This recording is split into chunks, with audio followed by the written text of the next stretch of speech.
British Reggae music industry, a Windrush Legacy, one-day national conference, looking at how, why individuals like yourself should be there. Why should an artist attend that conference? I think an artist should attend the conference for multiple reasons. I think because the British reggae industry is such a wide scope, tapping into beat from sound systems to cultural heritage, to the works behind the scenes, to all the elements that an artist like myself should be aware of. You know, it's not just about going on stage and singing. You know, we need to know about the business. Explain that to me. Break that down. I think there's that many elements in terms of, as an artist myself, I jump on that stage and I do an hour and a half set, and that's what people see, and they do see an amazing show from myself. But what they don't see is all the cogs and the wheels behind the scenes of what has to happen. They don't see the legality of me being contracted before I have to even get to the show. They don't see the preparation that I would have to personally have to prepare, be it exercise, be it voice training, be it rest. They don't see all the intricate. They don't see on the day the engineering. They don't see all. There's just so many happens that people don't see because they come and see a show. But before that show happens and during the show, a lot of other things have to fall in place, just like a jigsaw, in order for me to be great up on stage. And I think the conference will allow people to look behind sometimes the artist and think, okay, what's going on behind the scenes? And there could be a place for individuals behind there, because there's so much work in the music business. I'm the artist, but no, there's producers, there's engineers, there's road managers, there's the legal team, there's advisors, there's therapists, there's so many different people within our industry that we probably don't really speak about. And so I feel like as an artist myself, it's something that I find very important, that I need to know all what's going on in the business to allow me to be the show in the show business. Okay, that's really good. That's excellent. So, as an artist, why do you need to know about contracts? Because I'm tied to them, and because your manager could sign on your behalf, but it's on my behalf. So I need to know what is in these contracts. I need to know what's expected of me. I need to know what the promoters want. I need to know what the promoters are paying. I need to know any legal ramifications, things that I can do, what I can't do. And if I don't know these things, I can jump up on the stage and swear and be in breach of contract. Now, if I don't know what's in my contract, I can literally go out and do what is a breach of contract? When you breach your agreement. So if I'm in agreement with someone across the board, if I'm in agreement within my musical sphere, if I have a contract and it says, I want Terence to rehearse on this day, within the contract, rehearse this day, arrive 4 hours before the show, do a 90-minute set. All these things are laid out. These are things that I need to know. Now, if I don't know these things, and I decide I'm going to rock up 30 minutes before showtime, first breach, I jump on stage because there's people there, so they still say, oh, quickly jump on stage. I do a 20-minute set when I've been contracted for 90 and I've been paid. Deposits are being paid. All these things can mess with one's performance. Now, I personally have to be 100% comfortable before I do every show. If things are not in place for me personally, I'll start thinking.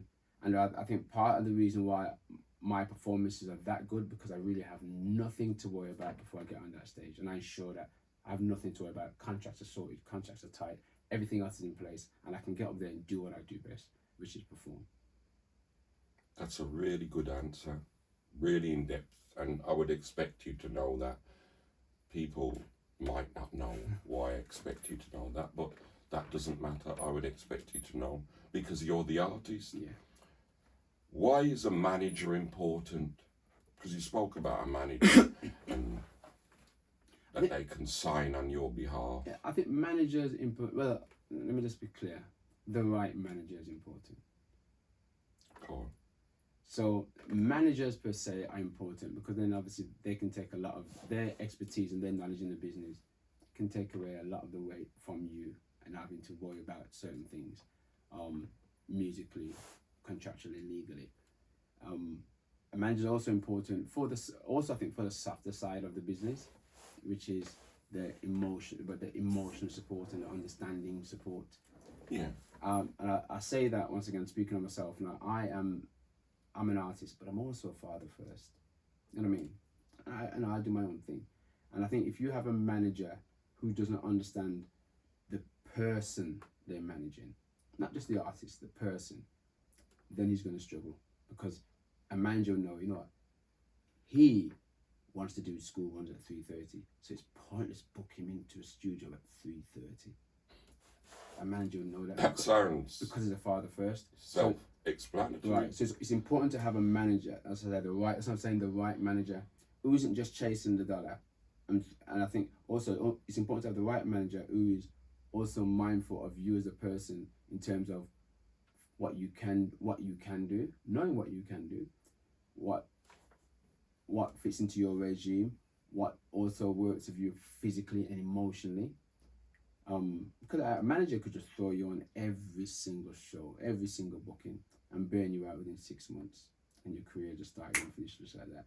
Or you can be strategic, and for the long run and the longevity and the legacy of your own career, plan properly and ensure that you have a long run in this business, and you're also healthy and you're also safe and all the other elements of it. So I have to have a manager because I don't want to be doing the things that person that he does. I want to know about them because my brain is wired like that. I want to know about them, but I don't want to be doing them because I want to be doing other stuff. It's important to have the right manager. It's very important why I always stress the right manager, because not all managers are good managers. Yeah. So do you always have to agree with a manager the manager? Hell no. It's just like a policeman. It's a uniform and it's a title. There's still human beings behind it. And so as an artist, I'm not always going to be right because I'm a human being. And as a manager's not always going to be right because he's also a human being. So they don't always have to agree. What I have to do is have effective, open communication, trust, and be able to disagree and come to an agreement, because not everything a manager says is right, because he's seen it from his perspective of how he sees it. But an artist may see it something totally different and want something different. And then unless you're able to have that dialogue, have open dialogue, honest and trustworthy conversations, you're going to struggle. So no, you don't always have to. I don't agree with everything my manager says. I don't agree. But the key thing is that he knows that I don't agree with everything, because I make it known I don't agree. I don't just say, fine. If I don't agree, I don't agree. And we have that dialogue. That's very, very useful for a lot of artists, because especially coming into the business, because they don't understand that the manager and them are one team or part of the same team. So, it's a relationship, isn't it? Yeah. It's a relationship, and people tend to think manager is higher, exactly, or rules over the artist, right, and everything's top down. Yeah, no, that's not how it works. I think it works bottom up as well. Of course it does. And the manager's got certain expertise in that management, or should have. And this is why they are called good managers, effective and efficient, or whatever. So in terms of the rest of the business, in terms of promoters, is it necessary that artists should get involved with promoters, record companies, labels, radio stations, outside meetings? I think artists should network anyway. Yeah. I think artists should network. I network and I speak to literally everybody within the business. I will speak to you, I'll have dialogue with you on. What I won't do is have formal agreements with them. What I won't do is sign agreements with them. But I think artists should network. I think you're getting yourself out there, you're getting yourself known. But you know your boundaries, you know how far you can take it, and then how far It's now over to your manager to do the rest, and you get back to doing what you're doing. I think for the conference, Yeah. the discussion that we've just had, I think that explains to almost 80 to 85% what an artist is going to get from the conference, the British Reggae Conference on the 29th of March at the Bank, Wolverhampton. Is there anything that we've forgotten, do you think? I think something else that I think artists will get from the conference. One, the opportunity to network and have conversation with other people in the room, other people that you've never met, other people in different parts of the industry that you probably never met or spoke to about their roles, and just knowing. But I also think the cultural importance of the British reggae industry. And as an artist, I feel like I want to know more about how the intricacies of the British reggae industry, how it works. Because how it works in Britain as a British artist, it's not how it works in Brazil, or how it works in the USA, or how it works in Jamaica. I've been to Jamaica and performed, and I've seen how things work. I see how things work in the UK. You know what I mean? I've seen the difference. I can automatically see the difference. What are some of the differences? How promoters work, how you're treated, how you're dealt with. You know, I've done shows in the UK where to promoters, you're just a British act because you're from 113 miles down the road. So you're not seen as anything great. Where I've been overseas, treated like a king. I've been abroad, and my rider is spot on. I've done other places where, as a British artist, they feel like, oh, he's alright. You're like, even though he wants that, he can have that. And so I'm saying it's important. Yeah. It's really important to know how the British reggae music industry works, different from how the American or other parts of the world. If you're an artist, that has to be your end goal. Not just to stay as you're a British artist because you're British born and bred, but not that your music doesn't pass the airport, not that your showmanship doesn't pass the airport. You know what I mean? Like I am, my quest is to make sure that I can touch all parts of the world with my craft. So I need to know how the other parts of the world work. I can't take the same mentality of how I am in the UK or how I'm treated or even how I behave as an example, because other parts of the world have different laws. One has to behave different. So though I'm from Birmingham in the UK, so I know the laws of England and I can do certain things. Other parts you can't even jaywalk. I'm just saying. Yeah, it's true. So you have to know as an artist the territories you're going into and how it works in those countries. I've toured Africa as well, and I've also seen how they work totally different from UK promoters. You know what I mean? So I think the conference is a fantastic idea. I think we probably need more of them, because you know the music industry is evolving, it's changing. There's AI. There's so much things going on in the music industry, and Britain and its reggae is core. Once again, if we weren't as powerful as we are, every other artist around the world wouldn't have England as one of their major spots to conquer. They want to conquer the US and they want to conquer the UK, and we're solid. And we know, I think we're solid in what we deliver. I feel like we just need to sharpen up our act a bit, and make ourselves known, make ourselves that we're a strong force to contend with. You know what I mean? I will encourage anyone in the industry, and I mean across the whole board, from the accountant, the lawyer, to the man that carries the sound boxes, and everyone in between, personal assistants,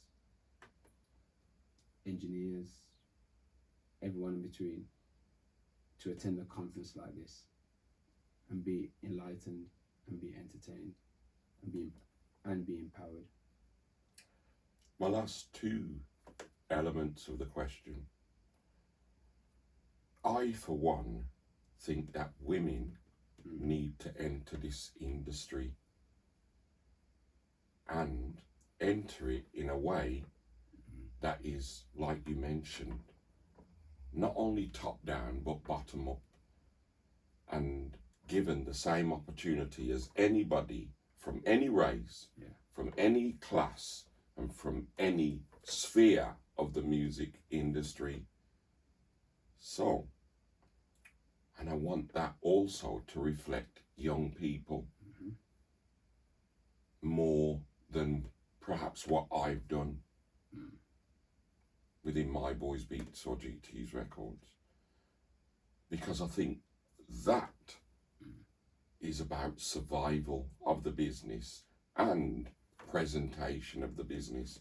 Because I think in some cases, or in a lot of cases, women are better than men at doing certain things. I'd agree. I think having women in the business, because it is, people once again will see it as a very male dominated business, but I think having women in the business who are natural nurturers, it certainly helps artists when it comes down to the women's ability also to think before acting. I think as men, sometimes we're wrapped up so much in our egos, we're so physical or so going on. I think women are very good thinkers. I have women in my team, as personal assistants and so on, and we, like their eye for detail completely makes it work for me. Well, I've had many different, personal assistants, admin officers who have been brilliant to this very day. I could call on them. True. And I cannot praise them more. Yeah, I agree. And if I didn't have them, I don't think we would have been, or GT's management anyway, would be as effective, efficient, nor economical. Yeah. Definitely need women in the business. And I think once again, there's room for every aspect. Women managers, women engineers, women promoters. We've got female promoters. For every aspect of the business, women can fully be involved and fully have an impact, and also bring about the change. And as I said, women are nurturers, so they'll be able to make things work. And I think we soften our approach when it comes to women. Yeah. Over probably men. I think like female promoters probably treat you a bit nicer or softer, I should say, than probably some of the male promoters. So yeah, there's definitely room for females, 100%. I'm rooting for more women in the business. Thank you. That's it. Thank you. Thanks for having me. Yeah. It's a pleasure.